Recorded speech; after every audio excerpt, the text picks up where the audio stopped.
Welcome to the Icario podcast with your hosts, Oliver Cowlishaw and myself. And no, it is not the Avatar. It is not Agent 47. It is the man himself, Shane Malach. And today we are continuing our series on how to get your shit together, which, in case you have not caught the previous episodes, well, you should probably go do that. But the idea here is when we're talking about improving one's life in general, like just leveling up your life quality, leveling up yourself as a human being in general, where do you start? And the How to Get Your Shit Together series is our answer to that question. Where do you start? What are the three most effective things to do to make a huge difference in your life across the different dimensions of, what was it? physical, emotional, mental, social, financial, and virtue and meaning. So today we are at part 3, which is mental. So the idea is you want to develop your mind, you want to level up your brain power. How do you do that? What are the 3 most effective things to do? And the first one is read books. So simply making a habit of reading books it's a bit like the thing we talked about with exercise. I feel like any amount of exercise is better than no exercise. Any additional movement you do is going to benefit you. And going from 0 to a little bit is already a dramatic improvement. And I feel like that about reading books, where of course you can talk a lot about, what are the best books to read. Obviously not every book is great. And you can also talk a lot about, well, how do you read books? How do you take notes? What do you do to retain everything you learn, and so on and so forth? There's a lot of optimization that you can think about and consider, but that's not where you need to start. You don't need to be worried at all about optimally maximizing your learning and retention from reading and so on. It's just a habit of reading. If you spend 20 minutes a day reading, or 30 minutes a day, or an hour a week reading, that's already going to level up your life significantly. And for me, the reason that this is the first of the 3 things for leveling up your mind is just that in my life, it's pretty clear that reading has like the highest return on investment of anything I've ever done. Both for the investment of money, because books are like shockingly cheap. If you think about like the amount of value you can get out of a good book, and the thing costs anything from like $5 to $20 usually, it's just crazy sometimes. I mean, I'm continually astonished at how much value I can get out of books for how little they cost. But also in terms of my time investment, I rarely read a book where I feel like that wasn't worth my time. I also have to say, if a book is rubbish, I don't necessarily read all of it. But very, very often, I'm just so thankful for having encountered this book and having encountered these ideas, and I'm just continually astonished at how much value is in books. I mean, I can say the same thing. I mean, we've had conversations like this, obviously not on a podcast, but I've mentioned that it's for me, reading, listening to audiobooks and reading in general, and just exposing myself to ideas of people who I would have never came into contact with at all. For me, it's as if it allowed me a series of choices in my life that would otherwise have been completely unconscious to me. I wouldn't have been able to choose them. So growing up, the only options I would have had were based on my family conditioning, my societal conditioning and stuff. Just ways of seeing the world and ways of thinking would have been based around, that very narrow bandwidth of ways of viewing the world and stuff. But I started to read about like Eastern mysticism and these ideas and stuff like Alan Watts and whatnot. And if I'd not started reading this stuff, how would I have ever come across those ideas? And those ideas they opened up doorways for me to view the world in different ways and stuff. It's just, I can honestly say that I just wouldn't have been the same. And for the sake of a $5 book every now and then, it's just like, it really is super high leverage. Yeah. And so we are, in this context, we're talking about nonfiction books. But I also want to mention that even reading fiction upgrades your mind. in a significant way. And because even reading fiction, I mean, basically, one of the reasons that I think people are so captivated by storytelling is because that is one of the original forms of learning and teaching that we have. And so generally, stories do contain some kind of ideas or teachings. That's kind of the purpose of a story, or that's part of the purpose of a story anyway. And even reading fiction, even reading stories of fictional characters and so on, helps develop empathy. So any reading, again, it's like we can talk about optimization, but any reading is better than no reading. But yeah, nonfiction.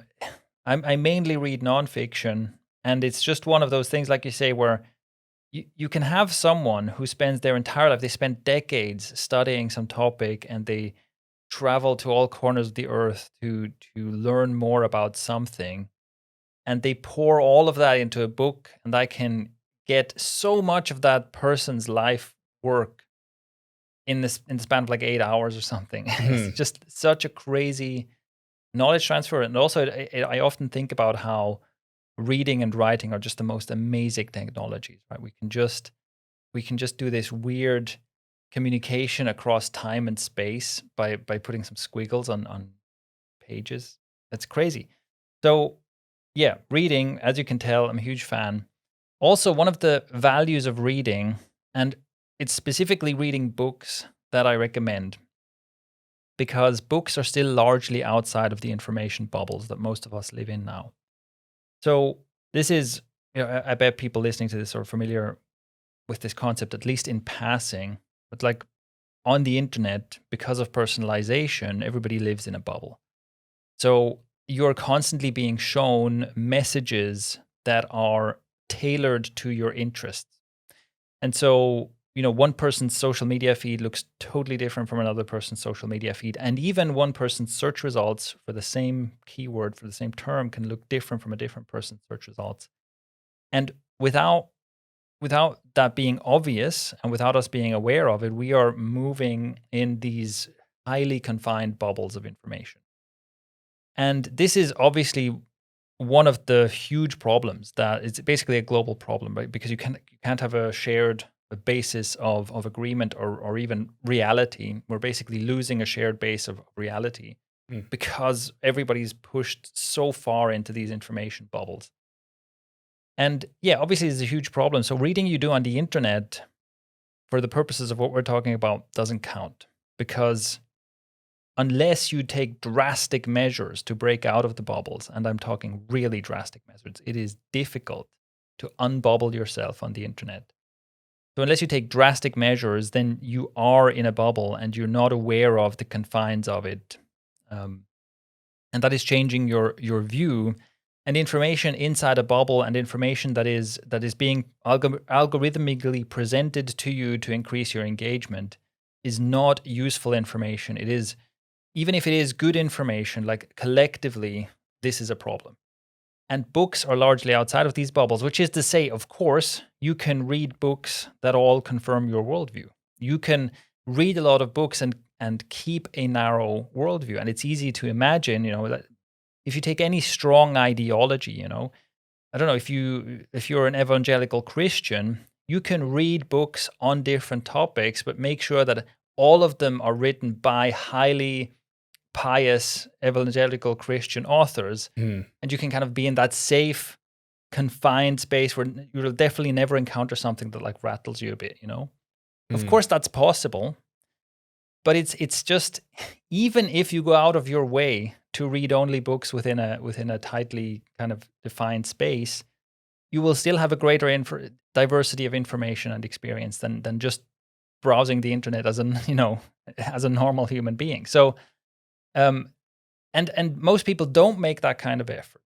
So it is, yeah, even with almost no effort made, you will automatically be exposed to a range of ideas that isn't confined to the bubbles that we're usually in, and isn't algorithmically like groomed in the way that most information that we encounter on screens is.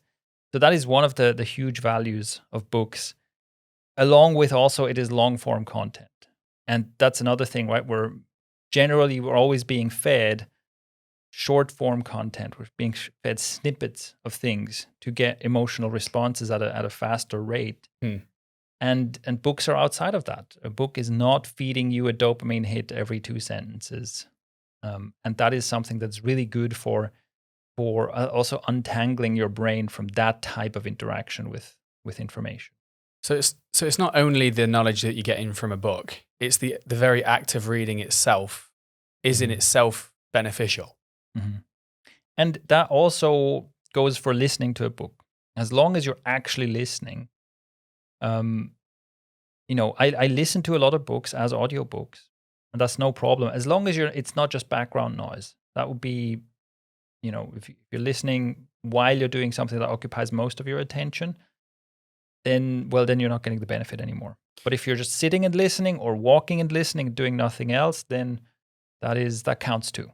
Well, this is the love-hate relationship I kind of have with audiobooks. It's like it's easy for me to listen to an audiobook, and then when I go back to think of what did I get out of that chapter, or what did I learn from this 55 minutes worth of listening, it could be really vague because if I'm doing something else, I'm not paying full attention, which is why I'm in this weird space where it's like I've got benefit from audiobooks in the past, but it lends itself very easily to me to just multitasking and not really focusing on it.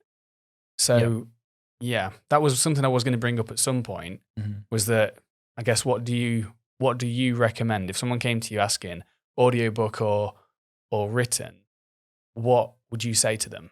Yeah, as long as you're giving this thing your full attention, it doesn't matter. But if the reason you don't want to read, so look, for me, one of the reasons I prefer audiobooks is because I like to move while listening. Because I'm already sitting more than enough. I'm already being sedentary more than enough. So I don't really want to sit and read a book. And so I'd rather go for a walk and read a book. But then when I'm going for a walk, that's all I'm doing. I'm walking and listening. I'm just not doing anything else that occupies my attention. And obviously I can walk without spending a lot of time thinking about putting one foot in front of the other. And I'm also not going exploring a new place that I've never seen before. I walk through the park that's right next to where I live, where I've been 100 times. So there's no extra stimulation there either. So that I can actually listen. That makes sense. Yeah. So that's what I would recommend. But also, and sometimes I do just lie on the couch or sit on the couch or something and read and listen, just because it's kind of more relaxing than reading, especially again after a long day of looking at screens. But again, it only works if I give my full attention to the book. To go further on the thing we talked about with the bubbles, I also recommend, but again, we're getting into the optimization space here already, which is not necessary. That the minimum effective dose is spend an hour a week reading, right? But also to get more of it, I also recommend that you deliberately seek out alternative perspectives and make sure that you deliberately step out of the bubble. So, for example, I got really interested in nutrition as it relates to health a few years ago. And the first few books I read on the topic were all heavily indicating that a plant-based diet is the way to go. And we're really heavily suggesting that, look, animal products are probably just not good for you. And in general, plant-based diet is the way to go. And I learned lots of valuable stuff there, but I thought, I wonder what the other perspective looks like. Because sure, there are these books written by these doctors who have all this experience and are citing all this evidence and so on. They're making this case.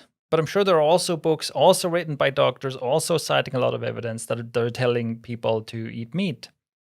And I wanted to see that perspective. And so I sought out deliberately to get some books that make the point, or that are more pro-animal products. And at the time I was already vegetarian, so I wasn't necessarily trying to defend my own. I wasn't going to eat meat either way, right? But still, I didn't want to just confirm stuff that I'm already more comfortable with than most people. Because obviously a lot of people, or if you're used to eating animal products, someone tells you, oh, this is unhealthy, you shouldn't do it, then that'd be very uncomfortable. Or for me, it was okay, that's fine. That suits how I live. But I didn't want to simply confirm those beliefs. And so I wanted to have a look at what does the other side look like? What do people argue? And especially like all the way to like keto, where it's like, oh, I basically only eat meat and maybe some plant fat and maybe a nut or so every once in a while. And what arguments are they making? Like, what does this look like? How does it compare? And that's really useful to understand. Yeah, to understand both sides of a story. And I think books can do that more effectively than basically any other medium. I mean, yeah, but that interests me, how you had the sort of foresight to want to do that in the first place, to hear this side of it and be like, okay, this is basically saying that a plant-based diet is the way to go, but then actually have the desire to not sit in that sort of echo chamber, as it were, and actually seek another viewpoint. And using nutrition as an example, that's an online Facebook debate that's just continuing to this day. And the stance on that is to look at both sides of the coin. I'm interested in that because that's really, I mean, as far as I can tell, that's actually pretty damn uncommon. Whereas what's more common is that someone will hear something and then their goal won't be to understand the full picture. It'll be, right, I've now made my mind up, and now all the reading I'm going to be doing and all the Facebook back and forth, I'm going to be basically defending my position, and that's my goal. Yeah. But I'm interested as to why, and this might be slightly off topic, but I don't know.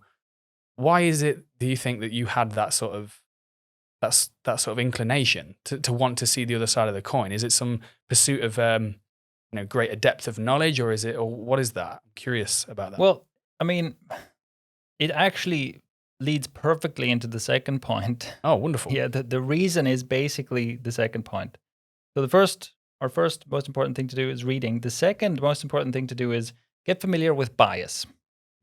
So a bias is basically a systematic error in thinking or error in perception. And so this is a term, so we're talking about a psychological bias. And the human brain is a bias-creating machine, right? There are hundreds of biases that we are subject to all the time. Now, and so my recommendation is learn about biases. And you can just type in psychological biases in your preferred search engine, and there's a pretty extensive Wikipedia thing on it, and there's books on it, and there's loads of blog posts, and there's nice posters as well. You can see like these posters that list all the different biases by category and so on. Like infographics. I think I've seen a couple of them. And really my recommendation is just like spend some time digging into this. And it doesn't even have to be a lot of time. Just like give yourself the time to be astonished at how much of this stuff goes wrong. So, and let me talk about some examples of biases. And in fact, the thing that you were just mentioning here is one of my favorite biases. Like, I'm going to tell you about this now, and then you're going to see it everywhere. This is everywhere. This is the confirmation bias. So the confirmation bias simply states that in general, human beings, we always seek information and we notice information that confirms our existing beliefs or worldview. Right. So just like you said, if I believe that eating meat is bad, then I will automatically, without any effort on my part, I will notice anything that confirms this idea much more strongly than anything that seems to suggest the opposite. And so, confirmation bias. A great example of this, of one of the simplest tests, and obviously all of these biases we're talking about, this is all like well-researched stuff, where psychologists are like really good at tricking people into like systematically exposing these errors, basically. And this is one of the simplest studies for confirmation biases. I'm sure you've seen this kind of, on an IQ test or any test like that, where there's a series of numbers and you have to continue that series. So it's like 1, 3, 5, 7, and you go, okay, I think and then the question is, what's the rule here? Okay. So sometimes the test is just like write the next number. Mm-hmm. Go, okay, well, the next number must be, the next odd number, basically. And in some cases, the test is tell us what the rule is. So rather than so in this test, it was basically like the computer shows you a series of numbers, and your answer is, what is the rule? And what you can do is you can test your rule by inputting a number, and it then tells you if that's correct or not. So let's take a very simple example of the series you're shown. Obviously, it would be more complicated to trick people into thinking they're smart, right? But the series numbers you're shown is something like 1, 3, 5. And the question is, okay, what's next? And so then you go, it seems like we're just adding +2 every time, right? And so you test, okay, is the next one 7? Yes. Is the one after that 9? Yes. Okay, so you write down the rule +2. Or you write down the rule, the next odd number. And you feel great about it. You're like, I've nailed it. And you go on. So the question is, what's the problem with this? Well, everybody got this wrong, or almost everybody, because the actual rule is any positive number. Okay? So if you ask the computer, is 4 the correct answer? Yes. Is 5,000 the correct answer? Yes. Is 57 the correct? Sure. Any positive number is a valid answer, right? Right. But the only way to find out is to test if your theory is wrong. Like what everybody does is they test if their theory is right, okay? So I enter numbers that according to my rule would be the next numbers. And if the computer confirms, yes, these are correct answers, I'm like, yeah, this is fine. What nobody does is, okay, the rule I've come up with is +2. So what if I do +3? If the computer says wrong, that confirms my theory. If the computer says, yeah, this is a valid answer too, that trashes my theory immediately. But nobody does that. Nobody thinks to test if their answer is wrong. Okay? Right. And this is just a very simple confirmation bias thing. And I have to say, this is also one of those things where when I came across this test, I had already known about the confirmation bias for years. I was already like a big fan of the confirmation bias. And I fell for this immediately, right? I got this wrong immediately. And that's the thing about biases. Like knowing about biases doesn't make you any less biased. It's, you're still, your brain is still a bias producing machine, even if you know all about biases. Now, this is also the problem with anecdotal evidence. So if we take, and health is actually a great example of this, because obviously health is highly complex. And so what happens is, so maybe I have a belief that says like, I don't know, let's say if you eat legumes, that is bad for your skin. And I have this belief, or maybe I read that somewhere.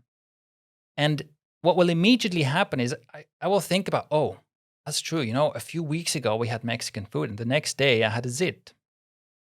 And I will immediately notice it in other people as well. Right? I will go, oh, there's another. You had beans. You had beans yesterday, and your skin isn't that great. You'll immediately notice that. What you don't notice is all the exceptions. What doesn't come to mind is all the times you had legumes and your skin was fine, right? Yeah. And so it's because it's just much easier to be like, oh yeah, here's an anecdote, here's a story of someone says, and this is usually what happens with health fads. Right? So let's say we have, and I hope I made this up, or maybe someone's already claiming this. I don't know. I just literally tried to make something up here. I don't think there's any connection, just to be clear, between legumes and your skin quality, right?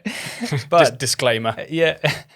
So I literally just made this up, but I'm sure you can find someone on Instagram who believes this. But, right, so let's say someone starts this idea of, oh, this is the problem. You have to stop eating beans. That's good for your skin. And then you'll have stories of people going, I tell you what, my skin used to be terrible, and then I stopped eating beans, and now everything is better. And again, you'll see 2 or 3 of those stories, and now you're completely convinced this must be true. I mean, come on.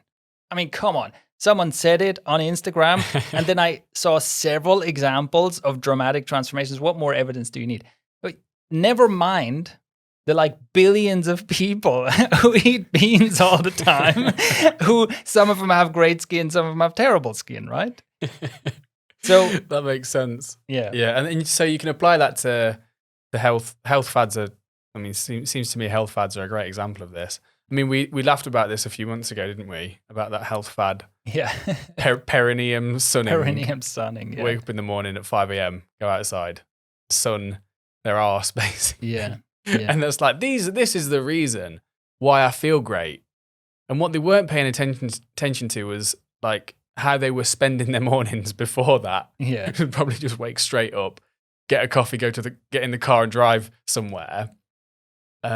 So it's like, we're not paying attention to that. It must be the sun that's doing it. It's like, maybe it's just the fact that you got up a bit earlier, you're doing something that you deem as positive.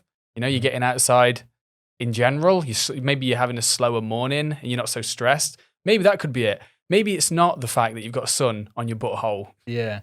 And even maybe it's just sun. Period. In general. Maybe sun in the morning is good. Yeah. But yeah, and this is also, this is kind of a related problem, is that we can't tell the difference between correlation and causation. We just can't tell the difference between two things coinciding and one thing causing another thing. And it's the same with the beans, It's like, okay, maybe the thing is you stop having Mexican food, which was your main source of beans, and you think, well, this is why my skin got better. But maybe, you're having like deep fried Mexican food with God knows what else. And any of those things could be causing bad skin, right? And this is very often the problem. Again, with health fads, it's very often the problem where it's just, okay, yes, you changed something and you saw some effect, but you also don't know if that's just a regression to the mean. It's like you made a change in your diet when things were really bad. Well, usually what happens after things get really bad is they get better again, even if you don't do anything. Yeah. It's like things don't just keep getting worse. Generally, things get bad and then they get better and they get bad and they get better. And this is also something you can see now that I've mentioned this. You can see that with health and lifestyle influencers and whatever, that they will often change from fad to fad to fad. Because what happens is they will try a new thing and then, oh my God, everything is better. I feel so good now. And then guess what? Well, things get bad again. And so then they're like, oh no, the crazy diet I switched to is apparently bad after all. So now and then again, as it gets worse and worse and worse and worse, they go, I have to change something. They do some other fad and then things get better. And they're like, oh, this is it. This is the solution. Yeah. So I haven't fully articulated this problem, but I've seen it occasionally in people. First of all, something that fascinates me is how can you have or a less burdened mind that's not frantically going from one conclusion to the next, and your emotions are reacting to this and then to that, and then it's like, oh, I'm feeling sad because of this, and then I'm happy because this thing happened. It's like, how can a person reach a state where their mind is less perturbable by external events or their own thoughts or biases like this? And I've seen this quite often where the mind will just be grasping desperately for something that explains something. And then it's like, right, okay, this must be it. Okay, I'm going to hang on to this and defend it. And then something else happens that contradicts it. It's like, oh my God, I was wrong. It's just like, look, it's just a whirlwind. And I've been in that state myself, and I still am occasionally. I find my mind just grasping desperately for a conclusion or something that will overcome this problem or whatever.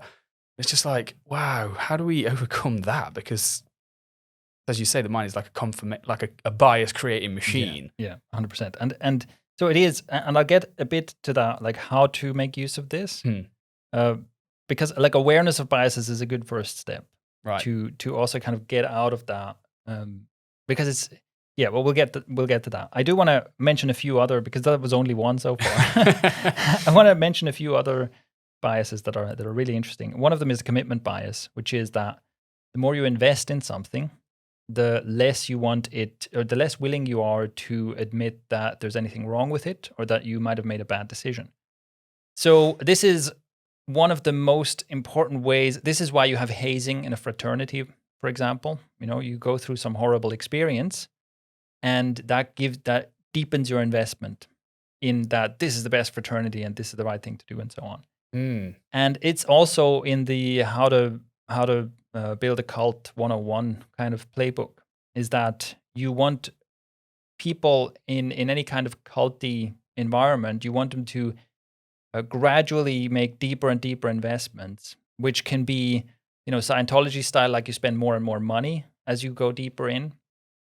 But it can also be just like rituals where you have to you cut ties with family members and friends, and you have to shave your head, and you have to wear silly robes, and you have to do all kinds of stuff where you're making a deeper and deeper commitment to this thing, which ties you closer and closer to it. So once you've done all that, like once you've given your life savings to the guru, and you've shaved your head, and you've renounced all your worldly possessions and so on and so forth, it's much harder then to admit that, actually this guy is a kook.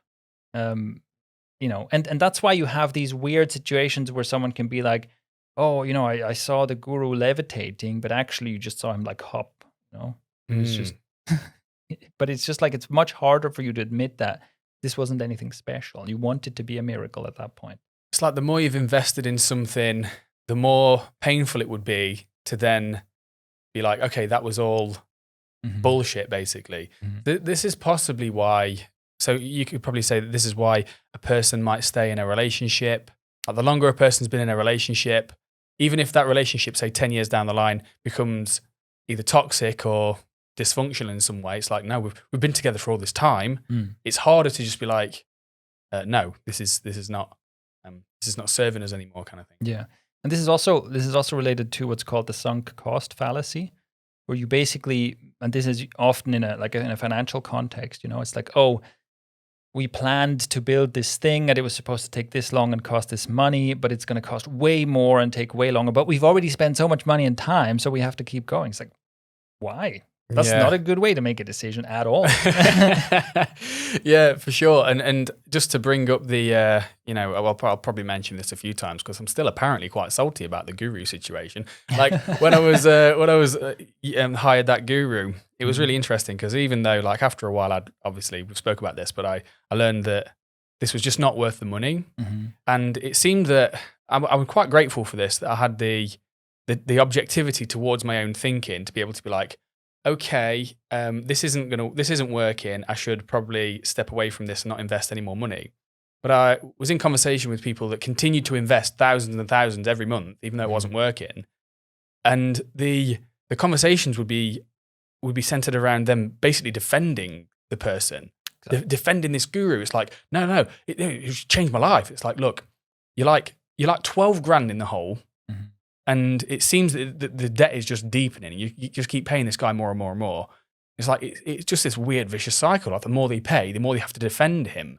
Exactly. Which is so strange, It benefits him so much as well. And you end up defending your own decision basically, right? Because if this guy charged less money, then it would be much easier to say, well, this is just nonsense, I'm out.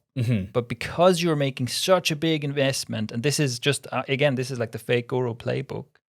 This is why fake gurus like to sell extremely expensive stuff, because then the people who they get with that are making this massive financial commitment.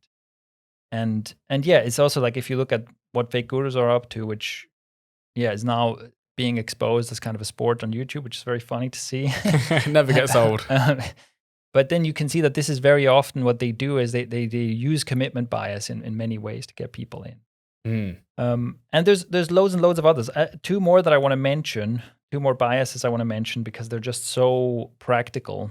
They're like really useful to gain awareness of. Is the first one is temporal discounting, which is simply that we discount future rewards versus instant gratification style rewards. So it's the kind of thing where with financial examples, you can show this with financial examples as well, but if I ask you, would you rather have like $10 now or $100 next week? You'll probably be smart enough to be like, well, $100 next week is really good. I should go for that. But when it comes to like other kinds of payoffs, we are extremely bad at that. And also when the payoffs are further away than next week, for longer term goals, the problem is, and everybody is familiar with this, right? We will sacrifice extremely important long-term goals for very trivial short-term satisfaction. So it's like, yes, I know that, if I study, then I can get a good grade and I can get the job I want and build the career and build the life I want. That's pretty big. But right now, I'd rather watch Netflix.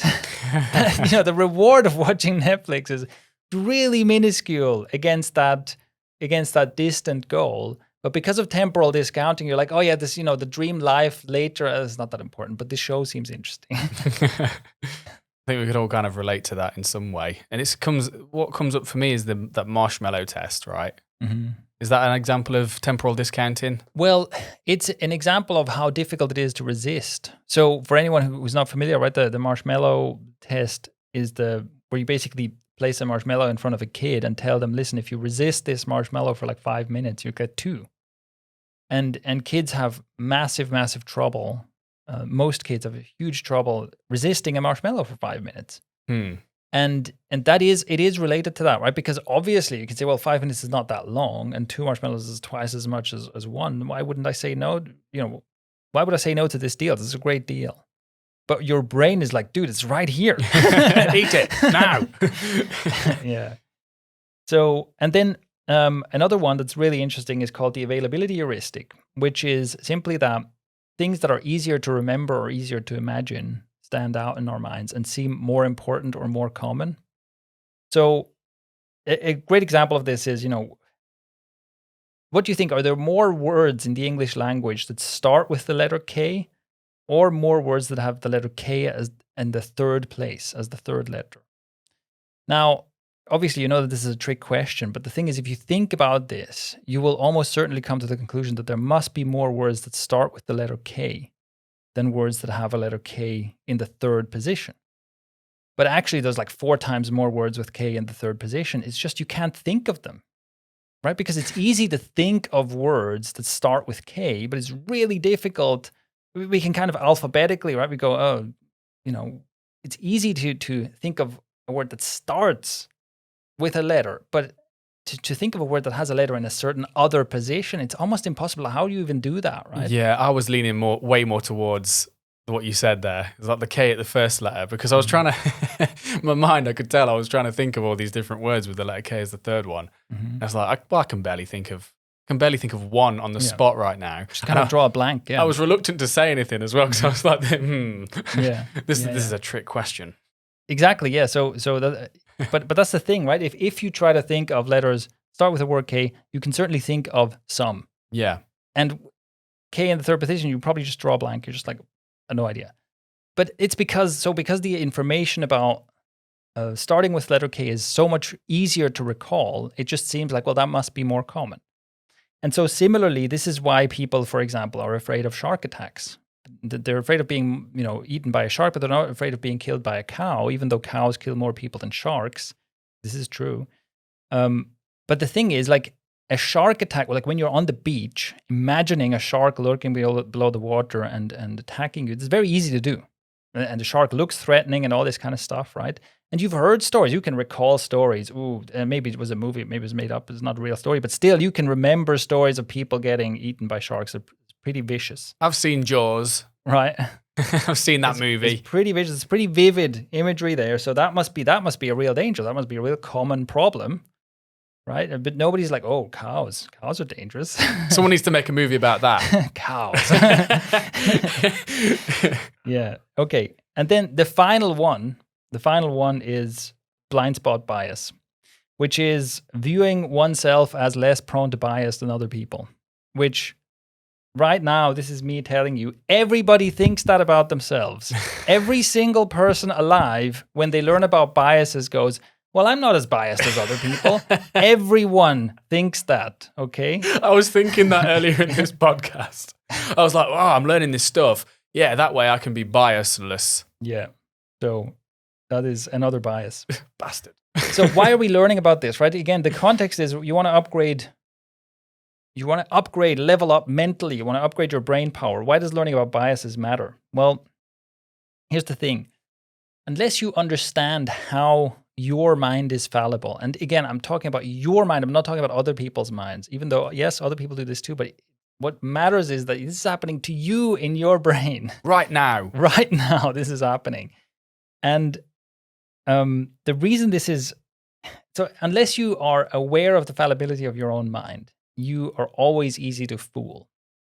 And you're especially easy to fool by yourself, right? You are the easiest person to fool when you're the one doing the fooling.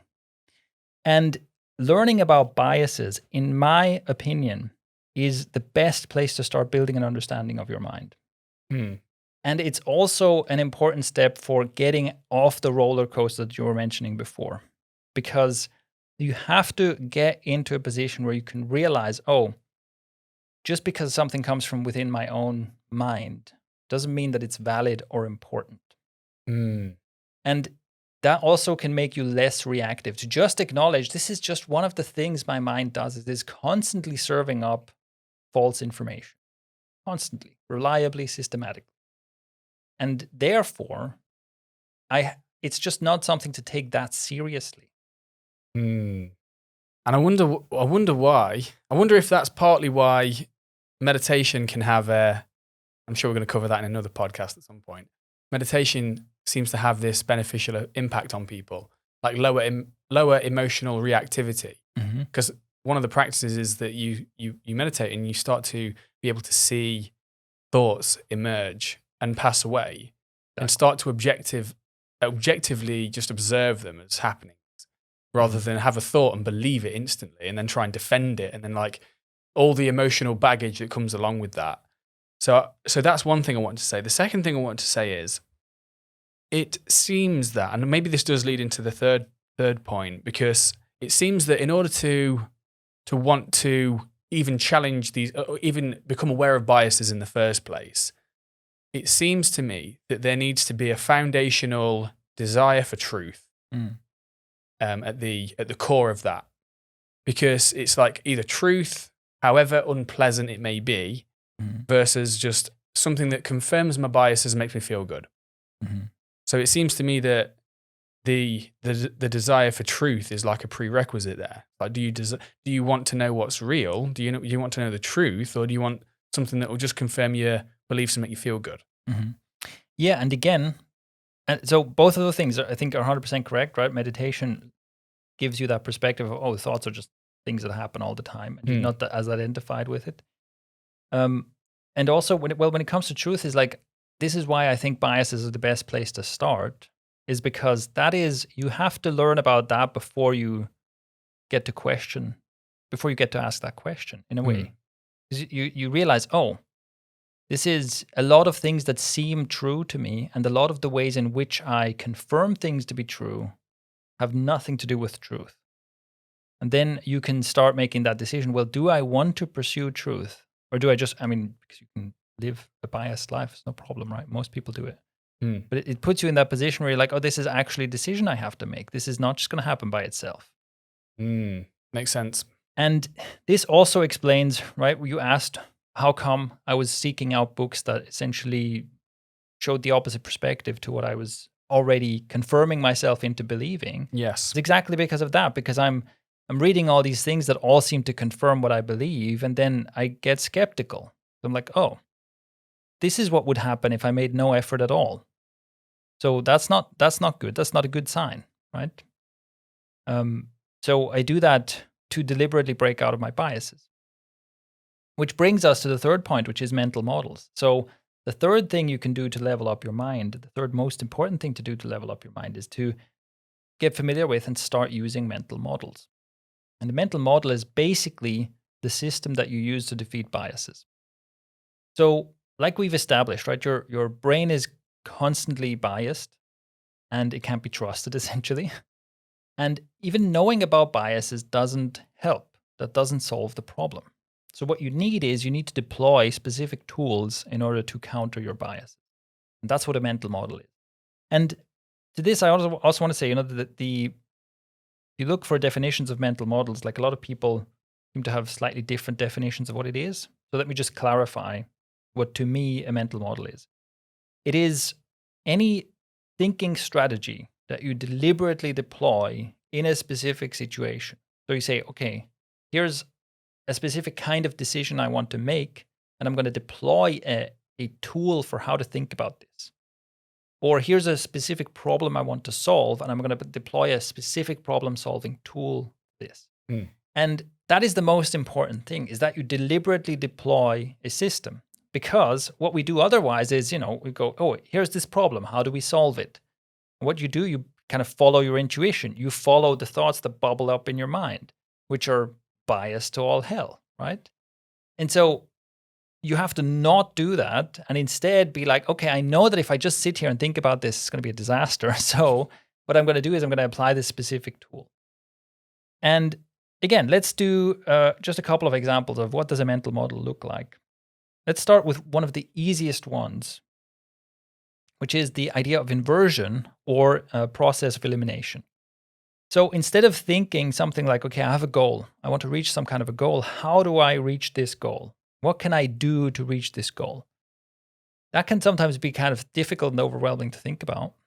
And often it can be narrow. So how can you find better answers? Well, one way is just to invert the question, be like, well, how would I prevent myself from reaching this goal? Right? What would be an effective way to sabotage my progress towards this goal? And that can often give us one, greater clarity, but also it can show us important answers that we wouldn't have thought of if we hadn't inverted the question. It's very simple, right? And a similar approach is using a process of elimination. So if you say, okay, how do I set a top priority? You know, what should I focus on? What are the most important priorities? It's kind of difficult to think of. Well, one way to solve this, or an approach that's useful to take, is just list everything that you think is important and then start eliminating. So instead of building the list from scratch, you make a list and you start knocking things off the list until only the most important stuff remains. I like that. So that's one of the simplest examples of a mental model. A slightly more complex one is using Bayesian probability. And Bayesian probability, so we'll link to a great video on this to get like a visual example of what Bayes' theorem is by a channel called 3 Blue 1 Brown or something like that. Really good example of this. But in practical terms, you can deploy Bayesian probability, and it basically goes like this. In order to make some kind of a prediction of a future outcome, what you want to do is you want to get a baseline or a base value, and then adjust the baseline with new information. So let me give you an example from a business perspective, right? So let's say I am launching a new product, and the last product launch didn't go so well. And I go, well, I hope this one goes better. That's not a great strategy, right? Right away, it's like, okay, well, yeah, you hope it goes better, but is it going to go better? Of course you do. So you want to be able to make some kind of prediction. Well, is this going to go better? And what can we do to make this go better? And not just like hope for it. Now, the wrong way to do this is to just be optimistic and we'll try extra hard and that's why it's going to go better. No. What you want to do is, one, grab a baseline. So your baseline is a past performance. And in this case, it's very easy. Well, what did the last product launch do?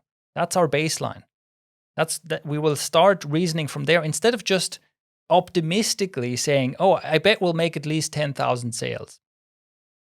Like, where does that come from?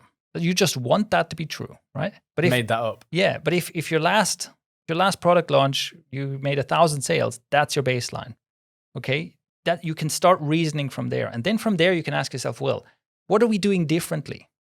You can say, well, we have whatever. We've increased our ad budget by such and such amount. We've increased our ad budget by 20%. How much is this going to affect this launch? Is it going to double the sales? Well, probably not, right? I can take the baseline and bump it up by 20%. That's reasonable, okay? And we can say, well, okay, we're doing more of this kind of marketing. And again, you can ask yourself, what's this going to do? Is this going to double our sales? Is this going to bump the value up by 10% or whatever? But also be realistic. Well, because last launch didn't go well, we had to fire half of our marketing department. So we have to adjust the baseline downwards from that realistically. Got you. Right? And again, it's simply, even if you're just guessing, but a series of informed guesses like that will get you often surprisingly close to the correct answer. And whereas kind of going by your gut feeling or hoping, you can be orders of magnitude of the correct answer. And so this is a very specific, and this is especially that first step is going, what is my baseline? What am I reasoning from? That can make a huge difference. So that would be Bayesian probability. And then we've already mentioned the sunk cost fallacy, right? Where a typical mistake is where people will keep investing in something just because they've already invested in it. And for this, you can use the revolving doors mental model, which is like, imagine that whatever the situation is, imagine that you just walked in on this as a completely new person. So for a business decision, it's like, imagine that you were just hired as the new CEO or the new manager or whatever.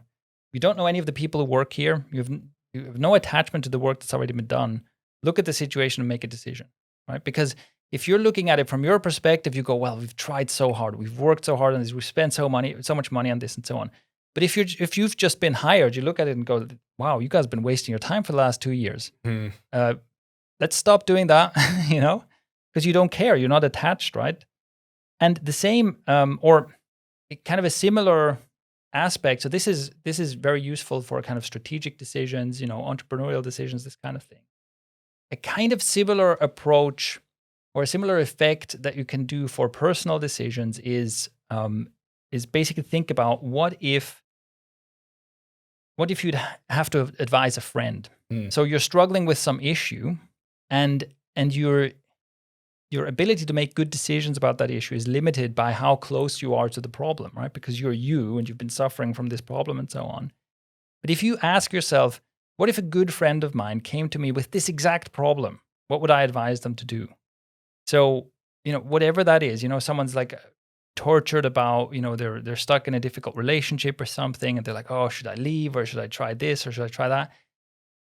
Often, if you take the perspective of what if my friend came to me and told me exactly this, he told me, listen, this is my relationship situation, this is what's been going on, this is how I feel about it, etc. What should I do? Often you'll just immediately know what needs to be done. So, and that's a similar effect. You remove yourself deliberately from from all the emotional ties and whatnot to see things more clearly. So those are some examples of mental models and how you can use them. And like I said, this goes very much in like you start studying biases and you go, oh my God, I can't trust anything my brain produces. How do I solve this? And the solution is mental models. And to some jumping off points for this, there's a book called The Great Mental Models by Shane Parrish, who also has the Knowledge Project podcast, which is a great listen. And it's actually a series of books that kind of just try to create an index of mental models, essentially. And then there's another one called Super Thinking by Gabriel Weinberg and Lauren McCann, which is also kind of a compendium of mental models. Those are good places to start. And the other thing is start looking for, when you listen to podcasts, when you read books, when you read biographies and things like that, start looking for mental models that people use, because people often they will tell you about them without realizing that that's essentially what they're doing, right? Yeah. Or you can derive mental models from the advice that you get. So that's it. That's my spiel on the 3 things. So read books, learn about biases, and learn about and start using mental models. Wonderful. All right. So as always, right, we can and probably will dig in a lot deeper into many of these topics, but this is where to start. And it's, as everything in this series, it's the kind of thing where if you make even a pretty minimal investment into these things, I think you might be astonished at how much it changes your life. Sounds good. That's it. Is that everything? I think so. So that is episode 4. The show notes for this are at icario.com/004. And you can follow us on YouTube, and you can, subscribe to the newsletter at icario.com, and you can do all kinds of other stuff. But basically just go to icario.com and, consume all the things. All the things. All right. See you in the next one. See you in the next one.